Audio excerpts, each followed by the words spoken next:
교회 설립 45주년을 맞이합니다.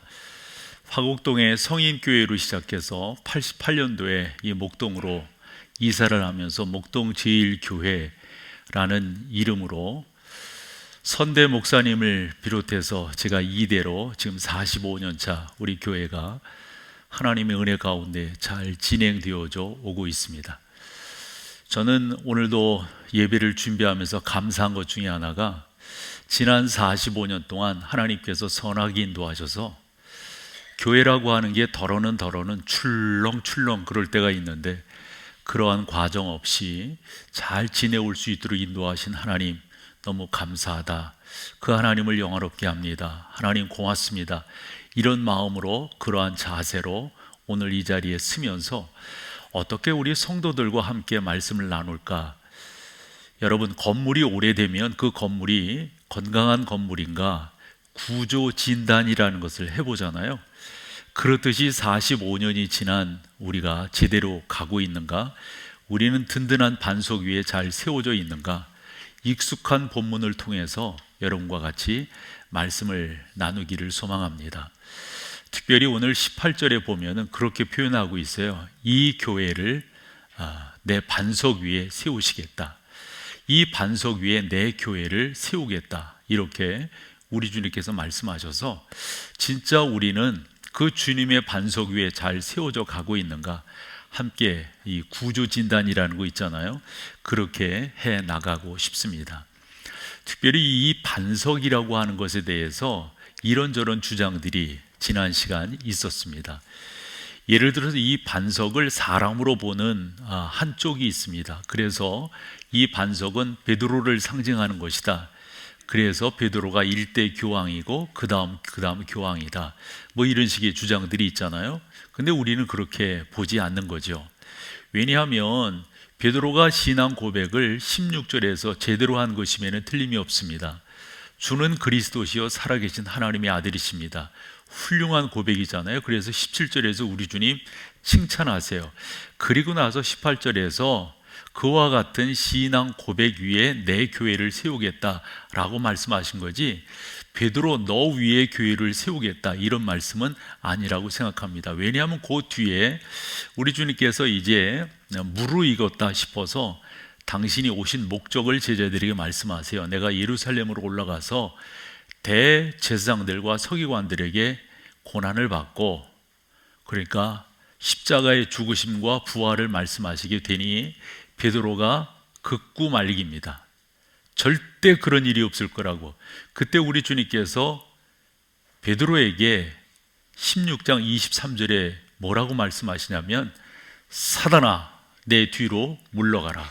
너는 나를 넘어지게 하는 자. 이런 식으로 말씀하세요. 그러니까 18절에서 이 반석 위에 내 교회를 세우겠다. 이 반석을 베드로로 본다면 사단아 물러가라. 그럼 이게 뭐가 되는 거예요? 그래서 우리는 사람으로 보지 않는 거죠.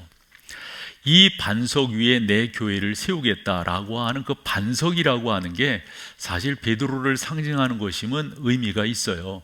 그러나 그것이 사람을 상징하는 것이 아니라 베드로가 신앙으로 고백한 그 고백을 상징하는 것, 그것을 반석으로 해서, 그래서 그 반석이라고 하는 그 단어도 보면 처음에 너는 베드로라, 이게 페트로스라고 하는 단어이고요. 그 다음에 페트라라고 하는 단어가 쓰였거든요. 그건 다 반석이라고 하는 의미내면은 틀림이 없습니다. 하지만 우리는 그것을 사람으로 받지 아니하고 베드로가 고백한 신앙, 즉 예수 그리스도 위에 주님의 교회가 세워져 나간다라고 하는 것을 우리는 인정하고 그렇게 따라간다. 우리는 지난 45년간 그렇게 따라왔고 앞으로도 그렇게 따라갈 것입니다. 특별히 저는 이 말씀을 보면서 남다른 교훈이 있는데요. 하나님의 사람 사도 바울이 이스라엘 백성들이 출애굽해서 40년간 광야 생활을 할 때 그들이 만나와 메추라기로, 그리고 반석에서 솟는 샘물로 그들의 기갈한 목을 적셨단 말이에요. 그런데 바울이 그 반석을 어떻게 이야기하냐면 고린도전서 10장 4절에서 참 의미 있게 말을 해요. 그 반석이 움직인다는 거예요. 그래서 따라다녔다는 거예요. 근데 여러분, 그 뒤표현이 없다면 이게 말이 돼요? 같이 한번 읽어봐 보세요. 다 같은 신령한 음료를 마셨으니 이는 그들을 따르는 신령한 반석으로. 여러분, 그들을 따라다녔어요. 근데 이것은 의미를 전달하기 위해서 사도 바울이 그렇게 말씀한 거고, 예전 출애굽 때 그 의미를 지금 예수 그리스도로부터 나오는 말씀이 우리의 영혼에 그 기가람을 적셔주신다라는 의미에서 이 말씀을 하신 거죠. 그래서 그 뒤에 그 반석은 뭐죠? 곧 그리스도시라, 이렇게 말씀하고 있는 거예요. 계속적인 설명은 여기 18절에서 이 반석 위에 내 교회를 세우겠다라고 하는 그 반석은 사람이 아니라 예수 그리스도이시다라고 하는 말씀이고요. 고린도전서 10장 4절을 봤지만 앞에 3장에 가서 바울이 어떤 이야기를 했냐면 3장 11절인데요. 이 닦아둔 것 외에 능히 다른 터를 닦아둘 자가 없으니 이 터는, 이 반석은 뭐라는 거예요? 맞죠, 여러분? 곧 예수 그리스도라. 자, 여러분들이 우리 교회를 한번 생각해 보셔야 되겠죠? 우리 교회는 어디에 세워져 있나요? 우리 교회는 이제껏 어떻게 지나온 것이죠? 또한 앞으로 우리 교회는 어디를 향해 나가고 있나요? 여러분 가운데 우리 교회는 예수 그리스도 위에 세워져 왔어요. 세워지고 있어요. 세워질 거예요. 이렇게 여러분 시대적으로 또 구분, 또 구별해서 말씀하실 수 있어요? 그러면 전 된다고 봐요. 절대적이라고 저는 생각을 하는데요. 여러분, 사람이 주인이 된다면, 사람이 각광을 받는다면, 유력한 사람이 이 교회에 나와서 그 사람을 중심으로 혹여 모인다면 그 교회는 18절에서 말씀하는 이 반석 위에 내 교회가 될 수가 없는 거죠. 그래서 여러분들이 익숙히 알고 있는, 잘 아는 이 말씀을 한 번 더 상고하면서 우리 교회가 이런 교회이고 앞으로도 이런 교회로 우리 계속해서 세워가자라는 의미의 말씀을 여러분과 나눠보려고 그럽니다. 그래서 한 두 가지 소주제를 삼아봤는데요. 그 첫 번째가 우리 교회가 45주년 설립이 되었는데 진짜 우리 교회의 참된 주인은 누구이신가 다 알고 계시지만 한 번 더 점검하면서 확인하고 싶은 거죠. 그래서 여러분들과 그 17절을 한번 보는 게 참 의미가 있는데요. 그 17절에 보면 예수께서 대답하여 이르시되 바요나 시모나 복이 있도다. 이를 내게 알게 하니는 혈육이 아니요 하늘에 계신 내 아버지시니라, 이렇게 말을 했는데 여러분 잘 보고 계시죠? 하이라이트한 부분이 있어요. 내가 복이 있도다, 내 아버지시니라. 그래서 번안 맺기도 그랬고 꽤 되는 사람들이 17절을 이해하기 위해서는 주어를 잘 살펴보아야 된다 하는 그런 내용이에요. 내가 복이 있도다 라고 했을 때 베드로가 고백한 그 신앙 고백이 복이 있다라고 하는 말씀이 되겠죠. 그 다음에 내 아버지시니라, 이건 주님이세요. 그래서 우리가 세운 그 토대, 그 반석은 바로 예수 그리스도이신데, 예수 그리스도 그분이 누구이신가 하는 것을 여러 면에서 증명을 해볼 수 있겠지만 마태복음으로 본다면 두 곳이 의미가 있어요. 한 번은 예수님께서 세례 받으실 때, 또 한 번은 예수님께서 변화산상에 올라가셨을 때, 그때 구름 가운데서 있는 소리가 있었습니다. 먼저는 우리 마태복음 3장 17절 말씀을 보면은 하늘로부터 소리 있어 말씀하시되 이는 내 사랑하는 아들이요 내 기뻐하는 자. 지금 누구를 이야기하는 거죠? 예수 그리스도를. 어디에서부터? 하늘로부터. 이것은 성부 하나님의 외침, 선언이라고 볼 수가 있는 거예요. 우리 주님은 그렇게 아버지 하나님의 아들로서, 독존자로서 이 땅에 오셨을 때 아버지 하나님께서 그렇게끔 말씀해 주셨어요. 우리 주님은 사랑하는 자세요. 또 사랑을 받은 자세요. 한 번은 주님께서 변화산상에 올라가셨을 때 마태복음 17장 5절에 보면 이렇게 하늘로부터 소리가 납니다. 호련히 빛난 구름이 그들을 덮으며, 여기서 우리가 구름, 하늘로부터, 이것을 신학적 의미로 이제 히브리 문학의 특징일 수가 있는데요. 그것은 하나님의 현현, 하나님께서 우리 가운데 나타나신 것이다. 일반적으로 그렇게 이해를 하는 거거든요. 여기서도 호련히 빛난 구름이 그들을 덮으며 이것도 하나님께서 그들 가운데 나타나셨다. 여러분들이 잘 아는 출애굽기 20장에 가보면 모세가 시내산에 올라갈 때 그 구름이 그 산 전체를 덮었잖아요. 그것은 실제적인 구름일 수도 있고 하나님께서 그렇게 어미하신 가운데 이 땅에 임하셨다라고 하는 것을 문학적 기법을 통해서 우리 가운데 말씀하고 있는 거예요. 여기가 똑같은 거예요. 구름이 그들을 덮으며 이제 베드로와 요한과 야고보, 예수님도 되겠죠. 구름 속에서 소리가 나는데 뭐라고 그러십니까? 이는 내 사랑하는 아들이요 내 기뻐하는 자니 너희는 그의 말을 들으라, 이렇게 말씀하세요. 그러니까 이 반석이 되시는 예수님이 누구신가 하는 것을 여러분과 지금 나누고 있는 거거든요. 그분은 누구신 거예요? 하나님 아버지께서 사랑하시는 자라는 거예요. 하나님 아버지께서 기뻐하시는 자라는 거예요. 그분이 바로 우리의 구주 예수 그리스도이십니다. 우리는 그분을 믿습니다. 그분이 우리를 구원하셨습니다. 그분이 우리를 구원하시기 위해서 십자가에 달려 수많은 고난과 고통을 받으셨습니다. 하나님 아버지의 사랑을 받으시는 그분이 우리를 위해서 그렇게 하셨어요. 그리고 그분이 우리를 그렇게 사랑하신다 하는 겁니다. 그러므로 교회는 건물이 아니라 예수 그리스도, 그분을 구주로 믿는 성도들의 공동체라고 하는 것을 우리는 증명해낼 수가 있습니다. 한 번 더 질문이요. 라고 한다면 오늘 첫 번째 소주제처럼요, 우리 교회의 주인이 누구신 거예요? 우리 교회의 주인은 바로 주님이십니다. 저희가 어렸을 때만 하더라도 교회 이름을 지을 때 리마다 나중에 와서는 동네마다 이렇게 교회가 세워졌습니다만은 제일 많이 붙이는 교회 이름이 제일이라는 말이고요. 그 다음에 중앙이라는 말이에요. 저는 수원에서 어린 시절을 보냈으니까요. 청년 시절 이렇게 보냈으니까요. 그때 보면 수원 제일교회가 있어. 그래 그 교회를 중심으로 해서 수원 제일교회, 수원 제3교회, 제4교회는 없었어요. 그건 사자가 그렇다고 그래가지고 그런지 제5교회, 제6교회, 제7교회 이런 식으로 교회들이 개척되어서 저 청년 때 교회들이 세워져 나가는 것을 볼 수가 있었습니다. 수원 중앙교회 이런 교회들이 있었어요. 근데 교회는 교회 이름보다 더 중요한 것이 주인이 누구이신가, 이것을 천명하는 것이 교회가 교회로서의 귀한 나름대로의 정체성을 갖는다 생각해요. 그렇게 생각하면서 만약 저보고 교회 이름을 지으라고 한다면 저는 이런 교회가 좋은 것 같아요. 주님의 교회, 주님이 기뻐하시는 교회, 주님이 찾으시는 바로 그 교회, 이렇게 주 예수 그리스도가 주인이 되시는 교회라고 하는 이름을 짓고 싶습니다. 말씀드리고 싶은 것은 그런 거예요.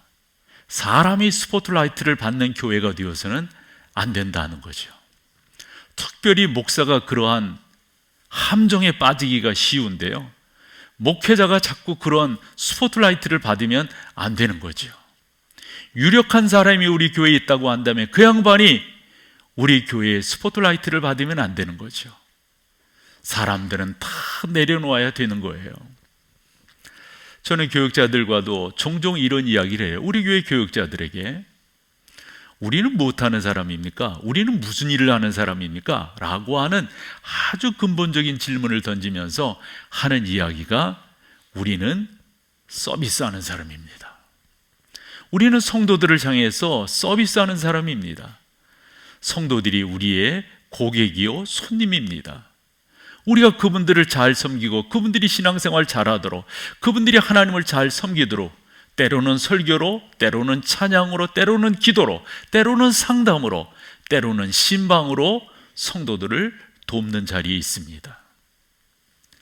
완전한 패러다임의 전환이라고 생각해요. 그런데 사실은 이래야 되는데 이제까지 그렇지 못한 것에 대한 나름대로의 반성이 있는 말씀이다 라고 여러분들에게 드릴 수 있어요. 그러면서 지난 20여 년이 넘게 여러분들과 같이 신앙생활을 했는데, 혹여 제가 그처럼 군림하는 모습이 혹여 있었다면, 1부 때도 그랬고 2부 때도 그랬는데요, 혹여 여러분 가운데 그런 모습이 보였다면 여러분 용서해 주세요. 그건 잘못된 것입니다. 저는 이제껏 목회를 해오면서 어떻게 해서든지 제가 여러분 가운데 돋보이지 않으려고 무척이나 노력을 했어요. 제가 아니에요. 우리 주님이세요. 우리 주님만이 영광을 받으시기에 합당하세요. 저는 그러면서 예배를 인도할 때 늘상 오프닝으로 많이 쓰는 말이, 우리는 하나님을 영화롭게 하기 위해서 이 자리에 모였습니다. 이런 표현들을 많이 썼던 이유도 거기에 있습니다. 저는 우리 교회에서 목회를 하면서 나름대로 조심스럽게 여러분들을 하나님께로 인도하려고 노력을 하면서 이런 부분들에 참 조심을 했지요. 목사가 무슨 복을 나눠주고 뭐 이런 자리에 있어서는 안 되겠다. 오래전에 한 친구가 송구 영신 예배를 드리고 나서 피곤하다고 그러면서 막 그러더라고요. 뭐 밤늦게까지 예배했으니까 피곤하겠지. 근데 그 친구가 말하는 피곤은 그 정도가 아니더라고요. 자기는 4시간을 기도해. 그럼 무슨 기도를 그렇게 했는데 했더니 안수를 했다는 거예요. 그래서 저는 그런 생각을 했어요. 왜 송구 영신 예배 새해를 맞이하면서 그런 것들을 해야 되는 거지? 죄송해요 여러분, 이렇게 말씀을 드려서. 목사가 뭐 하는 사람인데, 목사가 무슨 복을 나눠주거나 목사가 축복하면 뭐가 되거나, 여러분 죄송하지만 그런 말에 쏘으면 안 돼요. 목사가 그런 걸 나눠주는 사람이 아니에요. 종종 저한테 그런 질문하는 분들이 계세요. 목사님은 왜 헌금을 위해서 기도 안 하시냐고. 죄송하지만 여러분, 제가 헌금을 위해서 기도한다고 해서 이게 혹여 여러분들의 종교성은 만족시킬지 몰라도 그건 하나님께서 원하시는 게 아니에요. 우리 교회를 여러분들이 보시면 주일날 이렇게 오전 예배 때 말고 다른 때 헌금하는 시간들이, 예전에는 그런 것들도 있었어요. 뭐 수예배 그러면, 새벽 예배 그러면 뭐 헌금 해서 제가 하지 말라고 그랬어요. 우리 교회는 그런 거 없단 말이에요. 왜냐하면 그렇게 하면은 뭐 특별히 이름 불러서 헌금하고 그러면은, 죄송하지만 그건 건강한 목회가 아니에요.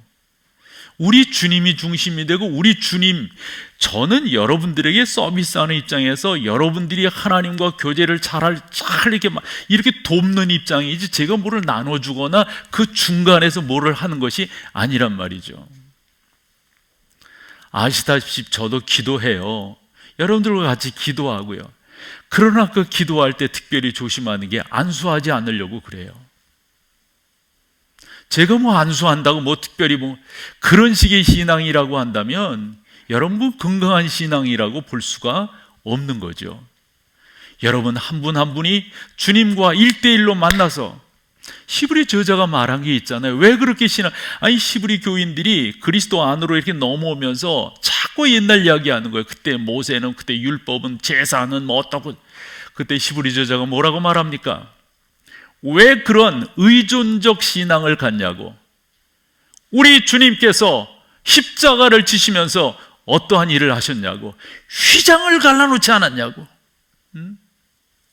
우리는 그 보좌 앞에 담대히 나갈 귀한 권세와 능력이 있는데 왜 그와 같은 신앙을 갖냔 말이죠. 저는 우리 목동제일교회는 예수 그리스도를 여러분들이 1대1로 만나는 거예요. 이런 식의 표현도 제가 설교하고 또 성경 공부하고 그러면서 했던 것으로 기억이 나요.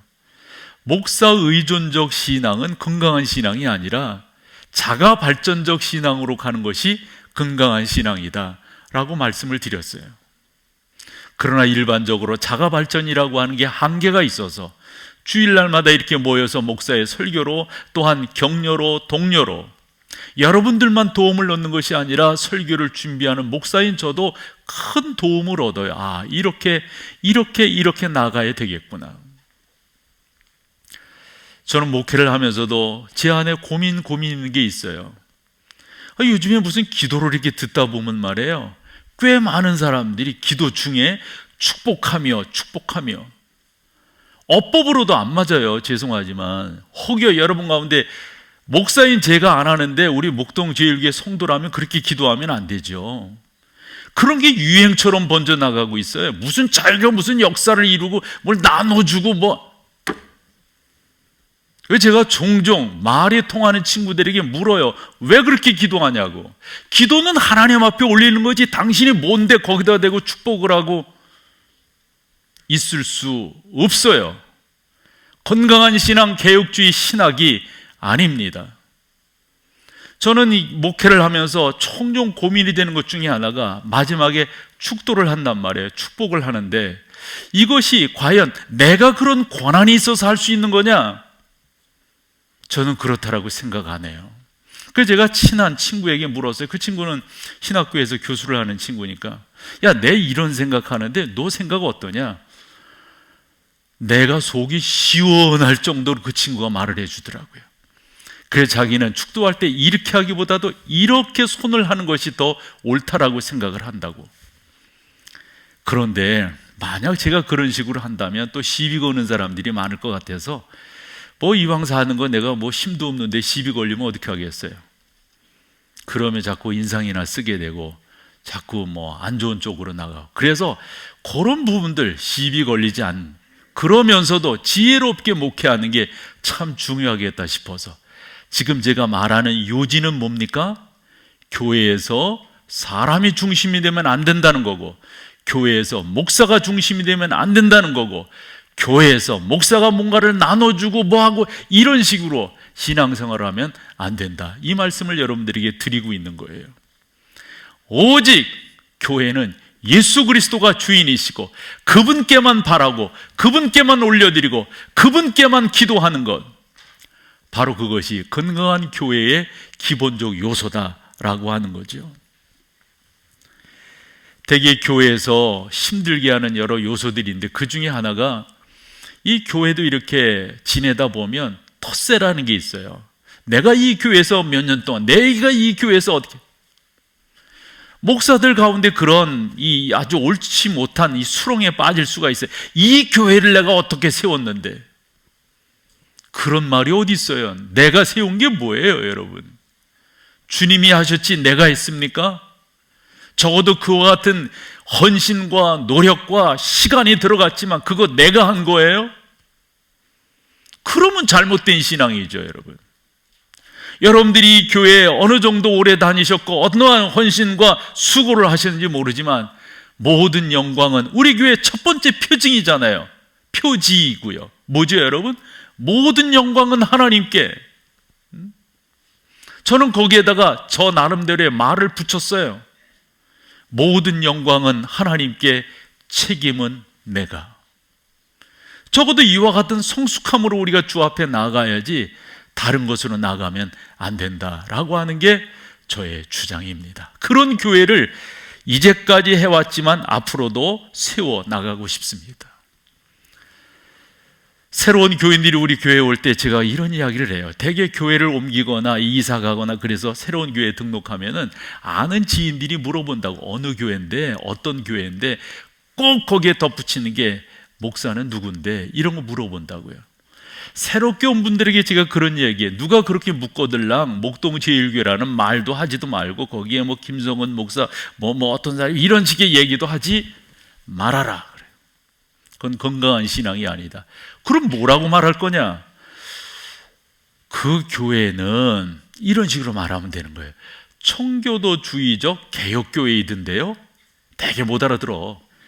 그래도 그렇게 말을 해. 그렇게. 한번 같이 해보세요. 시작. 다시 내가 할게요. 청교도주의적 개혁교회이던데요? 이렇게 셋, 넷. 요는 올려야지. 요. 저는 우리 교회가 개혁교회로서의 역할을 잘 감당하기를 소망해요. 개혁교회라고 하면 두 가지 유산을 받고 있다는 말이에요. 하나는 초대교회의 유산을 받는 거고요. 또 하나는 종교개혁의 유산을 받는 거예요. 초대교회와 종교개혁은 상당히 비슷합니다. 그리고 그와 같은 신앙생활을 2000년 교회 역사에서 제일 잘한 사람들, 그 그룹을 이야기한다면 청교도인들인 거예요. 그래서 우리 교회는 청교도적 개혁주의 교회다 이거예요. 그런 교회의 지향점을 앞으로도 가지고 가고 싶습니다. 하나 더, 두 번째로 좀 간략하게 말씀을 드려보면, 그래서 여러분 그 18절 정리된 거 한번 보여줘 보세요. 내가 이 반석 위에 내 교회를 세우리니. 그래서 이 반석이라고 하는 게 뭔지를 말씀을 드렸어요. 그 다음에 중요한 게 내 교회를 세우시겠다. 여기서 주어, 나는 누구예요? 예수님이에요. 예수님께서 이 교회를 세워가시는 거예요. 절대적으로 교회의 설립자는 예수 그리스도이십니다. 그래서 우리는 교회를 창립이라는 표현을 쓰지 아니하고 설립이라고 하는 표현을 쓰는 거예요. 창립은 처음 시작한 것을 창립이라고 그래요. 그래서 그 교회의 창립을 제 신앙으로는 대개 이제 두 가지 설이 있어요. 하나는 갈릴리 십자가, 그것을 이야기하고요. 또 하나는 오순절 마가의 다락방을 이야기해요. 저는 오순절 마가의 다락방이 교회의 출발로서 가장 합당하다라고 생각하는 사람이에요. 그래서 출발한 거예요. 그래서 창립된 거예요. 신약적 교회가. 우리는 목동제일교회라고 하는 그 교회 가운데 조그만 하나로서 설립이 되어진 거예요. 그래서 45년 동안 이 교회가 세워져 왔습니다. 한 번 더 말씀드리면, 교회의 유일한 주인은 예수 그리스도이시고, 그분만이 교회를 세워가시고, 그분만이 교회를 통치하시고, 그분만이 교회를 다스리신다고 하는 사실입니다. 요한계시록 2장과 3장을 보면 소아시아 7교회가 나오는데, 그 7교회는 여러분 아시다시피 에베소, 서모나, 버가모, 두아디라, 사데, 빌라델피아, 라오디게아, 이렇게 교회가 나옵니다. 그런데 다 그 교회들마다 여러분 누가 세우는가 봐보세요. 먼저 에베소 교회 한번 보여주세요. 2장 1절인데, 에베소 교회 사제의 편지하노라. 오른손에 있는 7뼈를 붙잡고 7 금촛대를 거니시는 이가, 여기서 이는 누구를 말합니까? 요 이는 누구예요? 금촛대를 잡고 7 벼를 붙드시고 7 금촛대 사이로 다니시는 그분이 누구세요? 예수님이세요. 서머나 교회 한번 볼까요?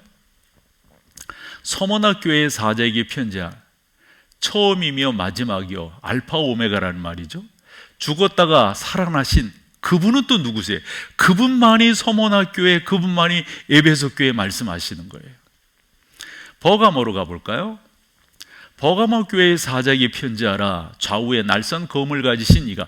좌우에 날선 검이 하나님의 말씀인 거거든요. 좌우에 날선 검이 우리가 바울의 에베소 교회에 말씀한 것처럼 좌우에 날선 검은 하나님의 말씀, 메시지예요.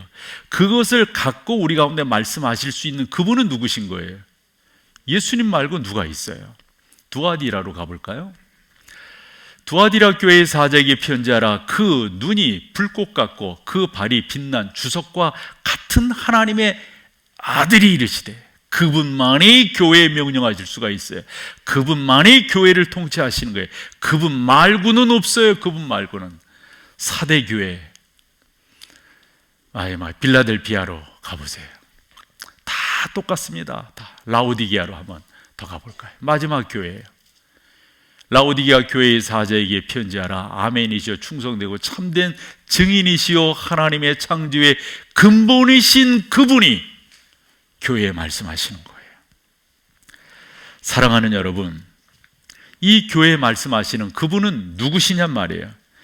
누구시기에 명령하고 교훈하고 감독하시냔 말이에요. 그분이 바로 우리의 주님이세요.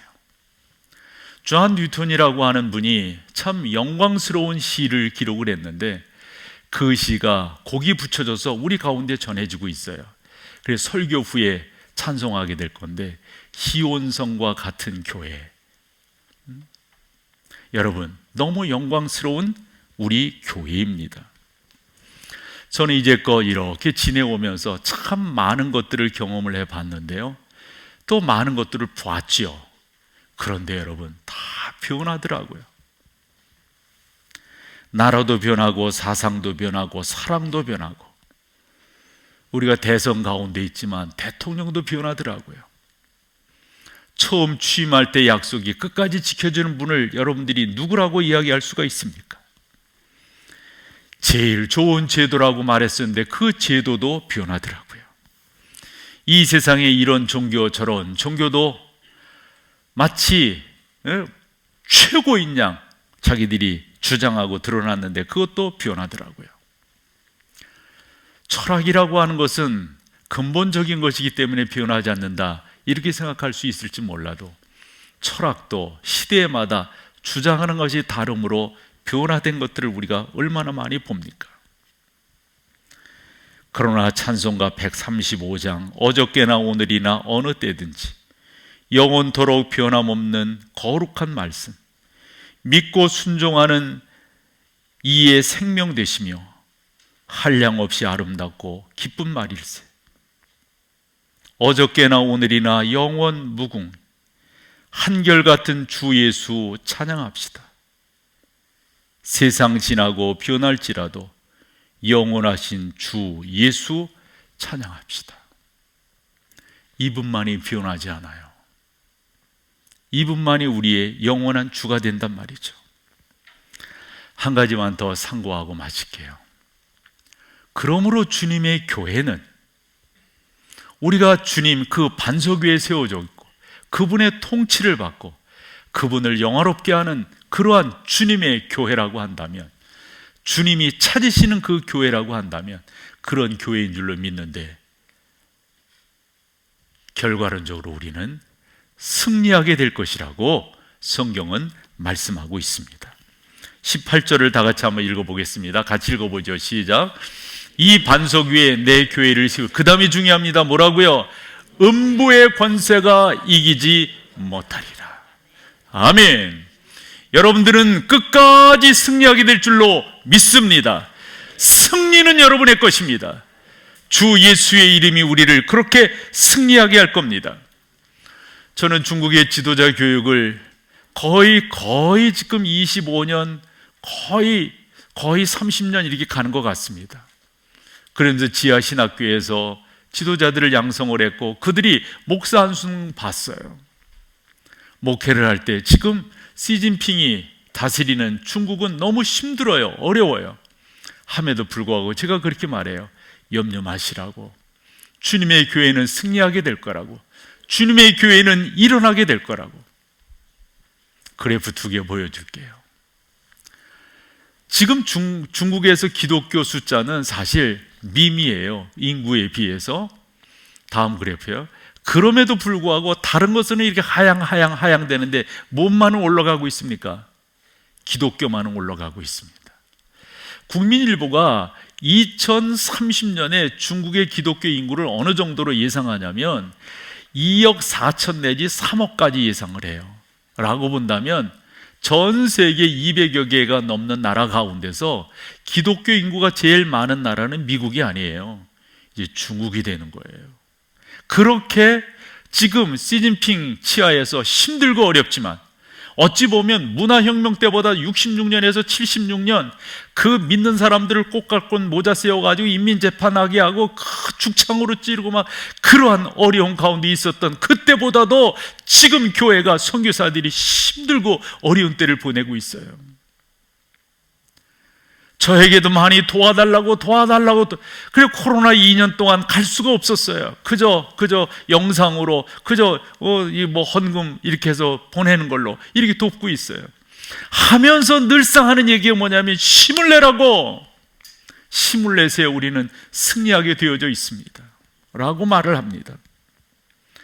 하나님의 사람입니다. 초대 교부로서 수많은 영향력을 미쳤던 어거스틴은 이런 말을 했어요. 교회를 어머니처럼 섬길 수 없는 사람은 하나님을 아버지로 부를 자격이 없다라고 말할 정도로 교회를 존귀히 여기는 것이 무엇보다도 중요합니다. 여러분들이 그렇게 일어나고 세워져야 합니다. 그 말은 칼빈도 그렇게 표현을 했습니다. 사랑하는 여러분, 45년간 교회를 지키신 하나님, 목동제일교회를 이끌어 오신 하나님을 찬양합니다.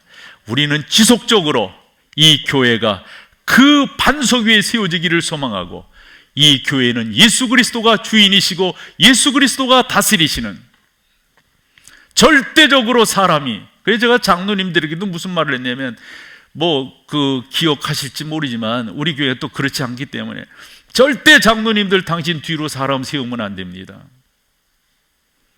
이런저런 교회 가보면 그 뒤로 말이죠. 그래서 얼마나 말도 안 되는 일이에요. 제가 목회를 하면서 딱 다짐한 게 그런 겁니다. 내가 사람 세우지 않겠다. 그래서 어려움을 당하는 그런 경우들을 너무도 많이 봤으니까. 사랑하는 여러분, 교회는 공동체입니다. 이제껏 인도하신 하나님 끝까지 우리 찬양하면서 그 하나님만을 영화롭게 하며 세워져가는 주님의 교회로서의 목동제일교회가 되기를 간절히 축원합니다.